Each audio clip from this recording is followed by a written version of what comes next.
তাহলে সিয়াম আহমেদ আর সাবিলা নূর কি একসাথে কাজ করছে? তাদের এই নাচের দৃশ্য হলো ভাইরাল, তাহলে তারা কোন মুভিতে কাজ করছে? ও না, মিডিয়া রিপোর্ট থেকে জানা যায় যে এটা ছিল একটি বাটার শুর প্রোমো, যেখানে সিয়াম এবং সাবিলা নূরকে একসাথে দেখা গেছে। এদিকে আলিয়া ভাট একটি ইভেন্টে যে শাড়ি আর ব্লাউজ পরেছে তাতে নেটিজেনরা বলছে এর থেকে ভালো নেই পরা উচিত ছিল। আর এদিকে ছুটি মনে হয় শেষ হচ্ছে না জান্নাত জেবার সুইমিং পুলে চিল করছে। আর জান্নাত জেবার এমন সাহসী ড্রেস পরে নাচ করছে সুইমিং পুলে, যা দেখে নেটিজেনরা তো হত। আর এদিকে প্রিয়া বিপাশা, ও মাই গড, বোল্ড লুকে। তিনি তো বাংলাদেশে থাকেন না, তিনি আছেন বিদেশে, বাট বিদেশে থেকে এরকম বোল্ড লুকে যেসব পোস্ট দিচ্ছেন তাতে বাংলাদেশের নেটিজেনরা বলছে আমরা তো পুরাই পাগল হয়ে গেছি।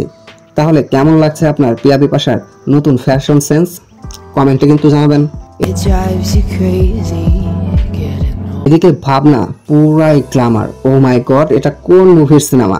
এইরকম পোস্ট দিয়েছে যা এর আগে কখনো দেখা যায়নি। আর এদিকে রুনা খান, সে তো দেশের বাইরে আছেন আমেরিকাতে। নেটিজেনরা তার ছবি দেখে বলতেছে যে ভাই রুনা খান এটা কি লাগাইলো, দিন দিন যাচ্ছে আর বয়স যেন কমতেছে তার।